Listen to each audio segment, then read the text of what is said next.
ഒരു മിന്നാമിനുങ്ങിൻ്റെ നുറുങ്ങുവട്ടം 1987 ഭരതൻ സംവിധാനം ചെയ്ത് ജോൺ പോൾ സാർ എഴുതിയ, ജോൺസൺ മാഷ് മ്യൂസിക് ചെയ്ത ഒരു ബ്യൂട്ടിഫുൾ മൂവി. ആ സിനിമയുടെ കഥയും കാര്യങ്ങളും ഒന്നുമല്ല ഞാനിവിടെ പറയുന്നത്. ആ പടം കാണാത്തവരായിട്ട് ആരെങ്കിലും ഉണ്ടാവുമോ എന്നും എനിക്കറിയില്ല. അത്ര ബ്യൂട്ടിഫുൾ ആയിട്ടുള്ള ഒരു ഇമോഷനാണ് ആ പടം കൊടുക്കുന്നത്. എനിക്കിന്ന് പറയാനുള്ളത്, ആ പടം അല്ലെങ്കിൽ ആ ഒരു മൂവി എൻ്റെ ലൈഫിൽ എന്തെല്ലാം ഓർമ്മകളാണ് എനിക്ക് കൊണ്ടുതരുന്നത് എന്നുള്ളതാണ്. ഞാൻ ജനിച്ചത് 1985 ഈ പടം റിലീസാവുന്നത് 1987.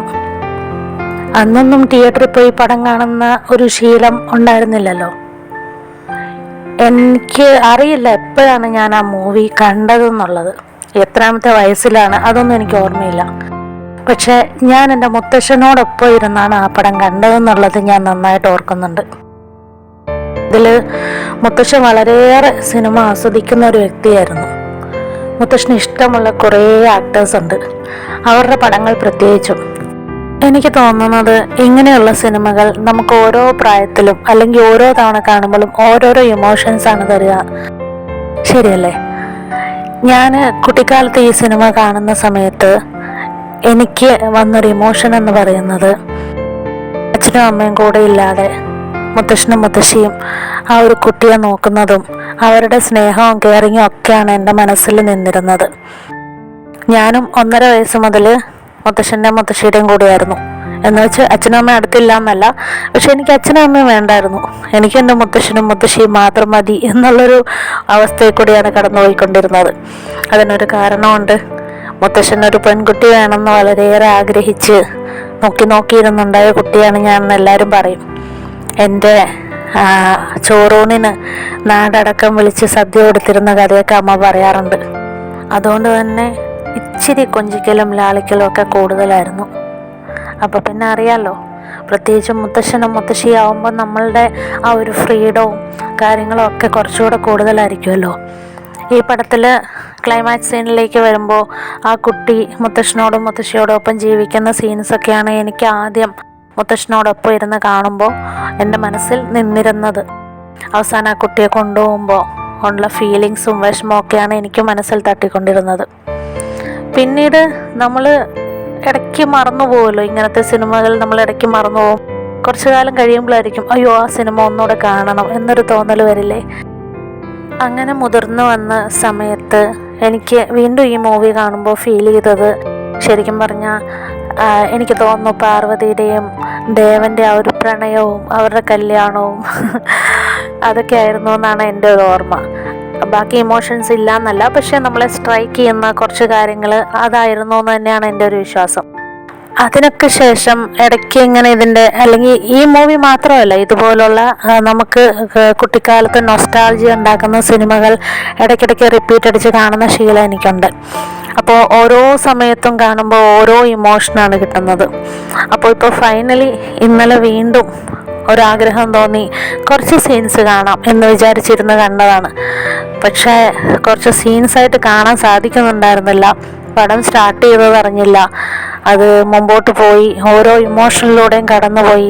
സിനിമ അവസാനിച്ചപ്പോൾ ഞാൻ ഒറ്റയ്ക്കിരുന്ന് കരയാണ്. അപ്പോൾ ആ ഒരു ഇമോഷൻ വന്നപ്പോൾ എനിക്കിതൊക്കെ ഒന്ന് എഴുതി വയ്ക്കാനാണ് തോന്നിയത്, എൻ്റെ മനസ്സിൽ കൂടെ കടന്നുപോയ മെമ്മറീസ് എല്ലാം.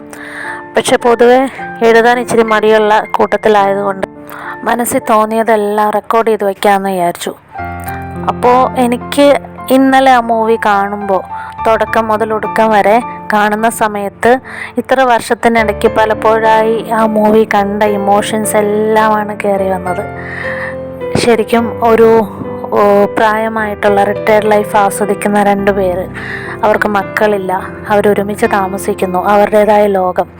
അവിടേക്കൊരു പെൺകുട്ടി കടന്നു വരികയും അവരെ അച്ഛ അമ്മ എന്ന് വിളിക്കുമ്പോൾ മകളായി സ്വീകരിച്ച് അവളുടെ കാര്യങ്ങളിലെല്ലാം നോക്കി അവൾക്ക് ഇഷ്ടപ്പെട്ട ആളെ കല്യാണം കഴിച്ചു കൊടുത്ത് എല്ലാ കാര്യങ്ങളും ശ്രദ്ധിച്ച് നടക്കുന്ന ഒരു പാവം അച്ഛനും അമ്മയും, അവിടുന്ന് ആ കല്യാണത്തിന് ശേഷമുള്ള അവരുടെ ലൈഫും, അതിനുശേഷം പാർവതി മായമ്മ പ്രഗ്നൻ്റ് ആവുകയും ആ പ്രഗ്നൻസിയിലൂടെ അവർക്കൊരു നല്ലൊരു മോനെ കിട്ടുമെങ്കിലും പാർവതിയുടെ കോംപ്ലിക്കേഷൻ കാരണം പാർവതി മരിക്കുകയും പിന്നീട് ആ കുഞ്ഞിനെ ആ ഒരു പ്രായത്തിൽ കുട്ടികളില്ലാതിരുന്ന അവർക്ക് ഒരു കുഞ്ഞിനെ കിട്ടിയ സന്തോഷത്തിൽ ആ കുഞ്ഞിനെ പൊന്നുപോലെ കൊണ്ടു നടന്ന് കെയർ ചെയ്ത് വളർത്തുകയൊക്കെ കാണുമ്പോൾ എനിക്ക് ശരിക്കും മിസ് ചെയ്തത് എൻ്റെ മുത്തശ്ശിയും തന്നെയാണ്. പറഞ്ഞ പോലെ 1.5 വയസ്സിൽ അമ്മ പറയും 1.5 വയസ്സ് മുതൽ മുത്തശ്ശിയുടെ അടുത്തേ കിടക്കുള്ളൂ. അതിൽ കാണിക്കുന്നുണ്ട് ആ കുട്ടി മുത്തശ്ശിയുടെ നടുക്ക് കിടന്ന് ഉറങ്ങുന്നത് എന്ന് പറയണ പോലെ മുത്തശ്ശിയുടെ നടുക്ക് കിടന്ന് മുത്തശ്ശിയുടെ വയറെ കാല് വെച്ച് ഉറങ്ങണം എന്ന് പറഞ്ഞ് വാശി പിടിച്ചിരുന്ന ഒരു കുഞ്ഞുകുട്ടി. അപ്പോൾ അതൊക്കെയാണ് എൻ്റെ മനസ്സിലേക്ക് ഓടി വന്ന മെമ്മറീസ്. അതുപോലെ ഈവൻ ഈ സിനിമ കാണുന്ന സമയത്ത് മുത്തശ്ശൻ ഒരുപാട് കോമഡി ആസ്വദിക്കും, സിനിമകൾ ഇഷ്ടമാണ്. പ്രത്യേകിച്ചും മുത്തശ്ശൻ പറയുന്ന കുറേ വാക്കുകളുണ്ട്. ആഹാ, നെടുമുടിയാണോ? എങ്കിൽ പടം കാണാം. അതുപോലെ ഒടുവിലാനുണ്ടോ? എങ്കിൽ കാണാം. അതുപോലെ വലിയ ഇഷ്ടമായിരുന്നു ഇന്ദ്രൻസ് ചേട്ടനെ. കൊടക്കമ്പ് ഇന്ദ്രൻസ് ഉണ്ടോ? എന്ന പടം സൂപ്പറാ. ഇങ്ങനെയുള്ള കുറേ ഇഷ്ടങ്ങളുണ്ടായിരുന്നു ആൾക്ക്. അപ്പോൾ ഇങ്ങനെ ഇരുന്ന് സിനിമ കാണുമ്പോൾ ശരിക്കും മിസ് ചെയ്തത് എൻ്റെ മുത്തശ്ശിയാണ്. അവരുടെ കൂടെയുള്ള ആ ഒരു കുറേ മെമ്മറീസ് അതെല്ലാം പടം കാണും തോറും എനിക്ക് വന്നുകൊണ്ടേയിരുന്നു. ഒരു സ്റ്റേജിൽ അവരെ എനിക്ക് വല്ലാണ്ട് മിസ് ചെയ്യുന്നുണ്ടായിരുന്നു. ഇപ്പോൾ എൻ്റെ മക്കൾ മുത്തശ്ശിയോട് ഉള്ളൊരു അറ്റാച്ച്മെൻറ്റ് ഇതുപോലെ വളർന്നു കഴിയുമ്പം നമുക്കൊക്കെ ഈ ഫീൽ ചെയ്യുന്ന അതേ ലെവലിൽ അവർക്കുണ്ടാവുമോ? അതൊക്കെ ഞാൻ ആലോചിച്ചു. അറിയില്ല ഇപ്പോഴത്തെ കുട്ടികളുടെയൊക്കെ മൈൻഡ് എങ്ങനെയാണ്, അവർക്കൊക്കെ ഈ സിനിമ കണ്ട എന്തെങ്കിലും മനസ്സിലാവുമോ? അതൊന്നും അറിഞ്ഞൂടാ. അതൊക്കെ പോട്ടെ. അതിനൊക്കെ ശേഷം ക്ലൈമാക്സിൽ ആ കുട്ടിയെ കൊണ്ടുപോകുമ്പോൾ അവരുടെ ഒരു ഇമോഷൻ എന്ന് പറയുന്നത് ശരിക്കും ഇന്നലെ കണ്ടപ്പോൾ വല്ലാണ്ട് ഫീൽ ചെയ്ത് വല്ലാണ്ട് സങ്കടപ്പെട്ട് തന്നെയാണ് കണ്ടത്. ആ ഒരു മൊമെൻറ്റിൽ എന്തൊക്കെയോ സഹിക്കാൻ വല്ലാത്ത വിഷമം പോലെ. സിനിമ തീർന്നിട്ടും ഞാൻ കുറച്ച് നേരം സ്റ്റക്കായിട്ട് അവിടെ ഇരുന്ന പോലെയായിരുന്നു. വല്ലാത്തൊരു ഇമോഷനായിരുന്നു, വല്ലാത്തൊരു ഫീലിംഗ് ആയിരുന്നു. ആ ഒരു ഒറ്റപ്പെടൽ, അതായത് ആ പേര് തന്നെ ഒരു മിന്നാമിനുങ്ങിൻ്റെ നുറുങ്ങുവട്ടം, ഇതിലും ആപ്റ്റായൊരു പേര് ആ സിനിമയ്ക്ക് കൊടുക്കാനുണ്ടോ? ഇല്ല. പക്ഷെ ഇങ്ങനെ ലാസ്റ്റ് ഇങ്ങനെ സങ്കടത്തോടു കൂടി നിർത്തുന്ന സിനിമകൾ വരുമ്പോൾ നമുക്ക് മനസ്സിൽ കുറേ ചിന്തകൾ കയറി വരില്ലേ? എനിക്ക് വരാറുണ്ട്. ഞാൻ രാത്രി കിടക്കുമ്പോൾ മുഴുവൻ എൻ്റെ മനസ്സിൽ കൂടെ ഓടിയ കുറേ ചിന്തകളാണ്. ഈ സിനിമയിൽ ആരെയും നമുക്ക് കുറ്റം പറയാൻ പറ്റില്ല. ദേവൻ്റെ ക്യാരക്ടറാണെങ്കിലും ആ ഒരു സാഹചര്യത്തിൽ ദേവൻ്റെ ക്യാരക്ടറിന് ഇതല്ലാതെ ഒന്നും ചെയ്യാനില്ല. പക്ഷേ ഇവരുടെ ക്യാരക്ടറാണെങ്കിലും അവർ മാക്സിമം ആ കുട്ടിയെ നോക്കി. അവർക്ക് അവനെ മിസ് ചെയ്യാൻ വയ്യ. രണ്ട് സൈഡിലും കുറ്റമില്ലാത്തത് കൊണ്ട് തന്നെ നമുക്ക് സങ്കടപ്പെട്ടിരിക്കുക എന്നുള്ളത് മാത്രമേ ഈ സിനിമ കണ്ടതിന് ശേഷം നമുക്ക് മനസ്സിൽ തോന്നൂ. എങ്കിലും കിടക്കുമ്പോൾ ഇങ്ങനെ കുറേ ഓപ്ഷൻസ് നമ്മൾ ചിന്തിക്കുമല്ലോ. പക്ഷേ എങ്കിലും ആ കുട്ടിയെ കൊണ്ടുപോകുന്നതോടെ ഇവരെയും കൂടെ കൊണ്ടുപോകായിരുന്നില്ല അമേരിക്കയ്ക്ക്. അപ്പോൾ അവർക്ക് അവിടെ സുഖമായിട്ട് ജീവിക്കാമായിരുന്നല്ലോ. ഈ മുത്തശ്ശീനെ കെയറിങ് ആ കുട്ടിക്ക് കിട്ടും, അതേപോലെ അച്ഛൻ്റെ കെയറിങ്ങും കിട്ടും. അങ്ങനെ പോയിക്കൂടായിരുന്നോ എന്നൊക്കെ ഞാൻ ആദ്യം ചിന്തിച്ചു.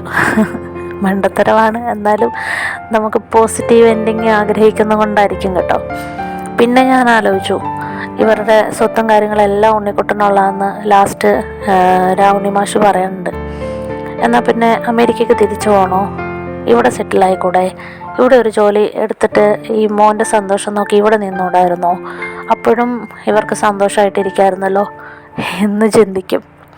ഇങ്ങനെ ഓരോരോ മണ്ടൻ ചിന്തകൾ ഇത് കിടക്കുമ്പോൾ നമുക്ക് ക്ലൈമാക്സ് ഒന്ന് പോസിറ്റീവ് ആക്കാനുള്ള ഒരു ആഗ്രഹം കാരണം നമ്മൾ ചിന്തിച്ചു പോകും. പക്ഷെ കഥയിൽ ചോദ്യമില്ലെന്നാണല്ലോ.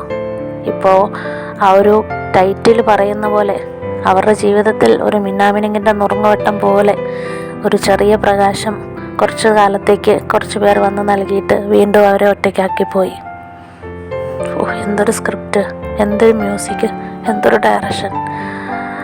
കേരള സ്റ്റേറ്റ് അവാർഡ് നെടുമുടി വേണുവിന് കിട്ടിയതിൽ ഒരത്ഭുതം പറയാനില്ല. ബെസ്റ്റ് ആക്ടറായിരുന്നു. ഫിലിം ഫെയർ അവാർഡ് നെടുമുടി വേണുവിനും ശാരദ മാഡത്തിനും കിട്ടിയിട്ടുണ്ടായിരുന്നു. ഒന്നും പറയാനില്ല. അത്രയേറെ മനസ്സിൽ തങ്ങി നിൽക്കുന്നത് കൊണ്ടാണ് ഇന്ന് ഞാൻ ഈ ഒരു ഓഡിയോ റെക്കോർഡ് ചെയ്യുന്ന പോലും.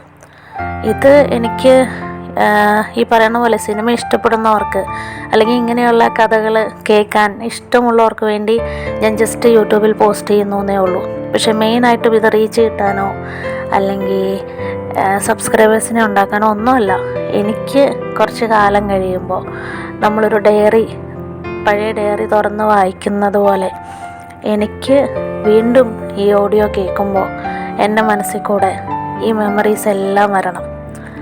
എൻ്റെ മുത്തശ്ശനെയും എൻ്റെ മുത്തശ്ശിയെയും എൻ്റെ അച്ഛനെയും അമ്മയും, അതേപോലെ അതുമായിട്ട് ബന്ധപ്പെട്ട് കിടക്കുന്ന എൻ്റെ കുട്ടിക്കാലത്തെ ഓർമ്മകൾ, എൻ്റെ നൊസ്റ്റാൾജിയ, അതേപോലെ എൻ്റെ ലൈഫിൽ കൂടെ നടന്നു പോയ കാര്യങ്ങൾ, ഈ സിനിമയുമായി ബന്ധപ്പെട്ട് എനിക്ക് വരുന്ന എല്ലാ ഓർമ്മകളും എൻ്റെ മനസ്സിൽ കൂടെ 1 by 1 ആയിട്ട് ഇങ്ങനെ കണ്ണടച്ചിരുന്ന് ഈ ഓഡിയോ കേൾക്കുമ്പോൾ എനിക്ക് വരാൻ വേണ്ടിയിട്ട്, ആ ഒരു ഓർമ്മയ്ക്ക് വേണ്ടി ഞാൻ ഈ വീഡിയോ ഇവിടെ സൂക്ഷിക്കുകയാണ്.